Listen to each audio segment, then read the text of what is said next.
brother Knights, I am honored to address your convention for the first time as Supreme Knight. Serving you in this role is among the greatest responsibilities I will ever have. It is one I wholeheartedly embrace out of love for the Order and our timeless mission of charity, unity, and fraternity.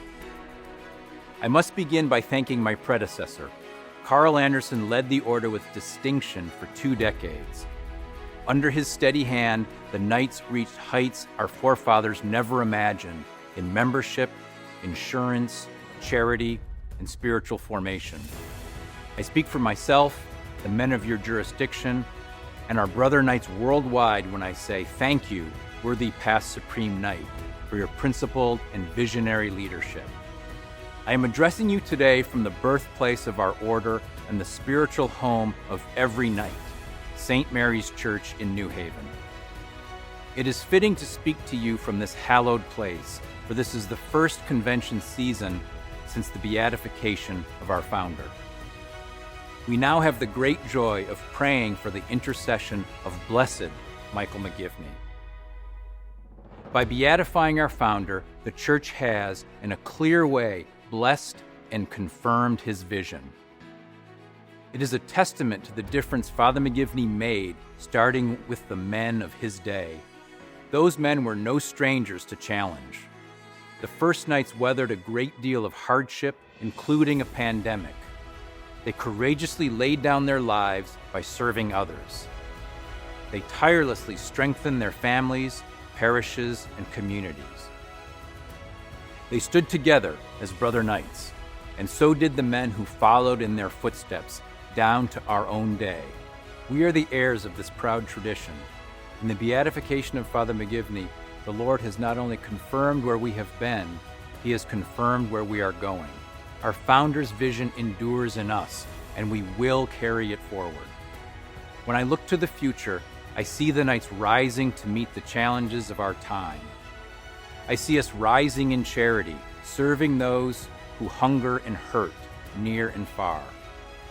I see us rising in unity, defending the Church in this difficult time. I see us rising in fraternity, strengthening bonds among our members while inviting a new generation into our brotherhood. I see us rising on every front, and I see this and more because of what I have already seen. My view of the Knights was formed as a young man, learning from the example of those around me. I am a 3rd-generation Knight. My grandfather joined in 1915 before he left for World War I. My father, a naval officer, was a faithful member of our parish council until his death. I joined the Order as a college Knight, and I became more involved during my own years in the military and public service. At every stage, I have watched brother Knights put their faith into action. And there is perhaps no better example than the past year. COVID-19 has been one of the greatest challenges we have ever faced. In a matter of days, our parishes closed, our councils and communities shut down, and our countries ground to a halt. I vividly recall Pope Francis's solitary address in St. Peter's Square in March 2020. Where thousands would have normally stood, the Holy Father stood alone. Where the voices of the faithful would have risen together in prayer, the Holy Father's voice rose alone. On that day, we saw a church and a world in crisis. And in the days that followed, the Knights of Columbus confronted that crisis head-on. We swiftly launched our pandemic initiative, Leave No Neighbor Behind. It ranks among the most successful initiatives in the Order's history. We gave millions of dollars in direct relief and helped millions of people come through the worst of this crisis. We supported our brother Knights and their families, helping each other through economic hardships, the loss of loved ones, and the isolation of unprecedented lockdowns. We supported our parishes, standing beside our priests and helping people safely access the sacraments. We supported our communities and fed the hungry, providing meals to struggling families and donating to food banks. We held blood drives in response to severe medical shortages. and through countless quiet and unknown acts of courage, our brother knights have come alongside their neighbors. As you gather for your convention, brothers in your jurisdiction and across the order continue to meet the needs of neighbors near and far. We recently sent much-needed oxygen and medical supplies to Brazil and Peru, and now we are building an oxygen facility in the region. We will continue to save lives and meet needs worldwide amid the current crisis. While the pandemic demanded so much of our attention, I am proud to report that Brother Knights maintain strong support for all our long-standing and life-changing charitable initiatives. Through the Global Wheelchair Mission, we have now given more than 100,000 people the gift of mobility. Through Coats for Kids, we have now kept more than 800,000 vulnerable children warm during winter. Through our pro-life efforts, including the Ultrasound Initiative and the March for Life, we have saved countless unborn children and assisted mothers to make the courageous choice for life. In the Middle East, we have helped persecuted Christians reclaim their lives, rebuild their parishes, and restore entire towns.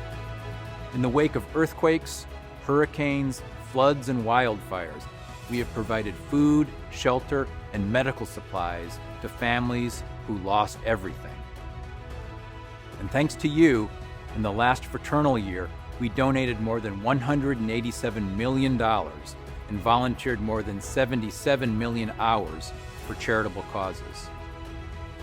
As vaccine rollouts promise a return to normal life, I am confident there will be a new outpouring of charity from you and all our brother knights. Just as we provide charitable support for our neighbors, we strengthen our families through our insurance program. During the pandemic, we issued more than $7.3 billion in new insurance. We have now set another record for insurance in force at more than $116 billion. Not only does our insurance provide financial security to our Catholic families, it is also an important engine that propels much of our charitable work. I am grateful to our agents for quickly and successfully adapting to a new virtual business model. Their hard work enabled our business to come through a very tough year. And I am just as thankful to all our brother knights for their dedicated service in this time of great challenge. Your witness is in keeping with our highest traditions. You have set the stage for the order to reach new heights in the days ahead. As we look to the future, we hope and pray the pandemic will soon be behind us. When that day comes, the Knights of Columbus must lead the restoration of parish and council life. The past year has made clear that the Mass is truly the source and summit of our lives as Catholics. By the same token, we have come to an even deeper appreciation for the bonds of brotherhood forged in our councils. That is why we must devote our strength to fully reopening our parishes and returning to normal council activities as soon as it is safe to do so. To that end, I am pleased to announce the launch of our COVID recovery plan. Like our Leave No Neighbor Behind initiative, the recovery plan offers a high level of customization to fit the needs of your councils and parishes. It will provide concrete ways for you to help restore normal council life and help the men and families of your parishes emerge stronger from this crisis. I urge you to help your councils adopt the COVID recovery plan as soon as possible. The sooner they do, the sooner we will strengthen the order and the church while showing a new generation that the Knights have what men and families need. One of my top goals in my first year as Supreme Knight is to witness your work and impact firsthand. When travel becomes possible again, I will visit as many jurisdictions as I can. I believe good leadership starts with good listening. So I want to hear and learn from brother knights in your region and across the world. I am especially eager to see how you and all our brother knights are helping men grow as husbands and fathers. The men of today are struggling to keep their marriages healthy and their children Catholic amidst an increasingly hostile culture. Men, especially young family men, are looking for help. The Knights of Columbus must be there for them in their crucial vocation as husbands and fathers. This mission is personal to me as the father of 3 young girls. I pledge to focus on new initiatives and resources that will enable you to help the men of your parishes become better husbands and fathers. St. John Paul II affirmed that the future of humanity passes by way of the family. I believe strongly the same can be said for the future of the order.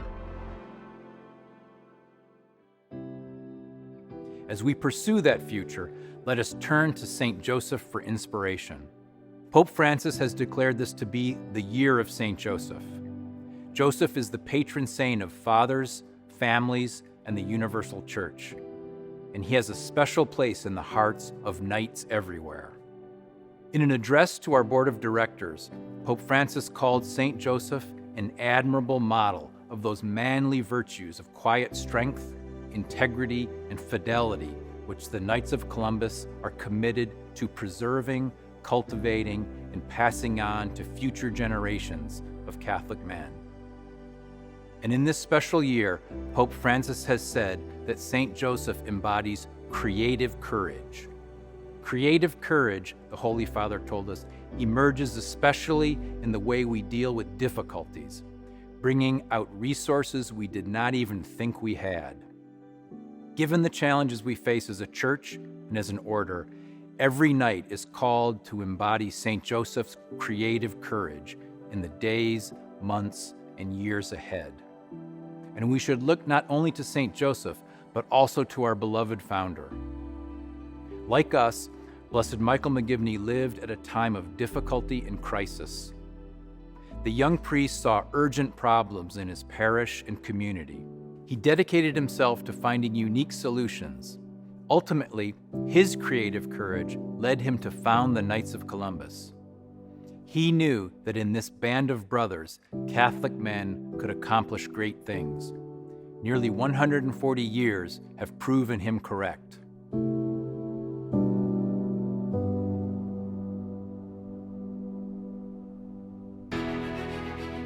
My brothers, we are Father McGivney's heirs. The Knights of Columbus has never been more needed. Our mission has never been more important. The world is crying out for men who look up to God and out for their neighbor. That is who we are and who we must always be. Let us renew our commitment to charity, unity, and fraternity. And in pursuit of those timeless principles, let us muster all the creative courage we can. May St. Joseph and Blessed Michael McGivney intercede for us. And may the day soon come when I can see you in person and celebrate your good work in service to God and neighbor. Vivat Jesus.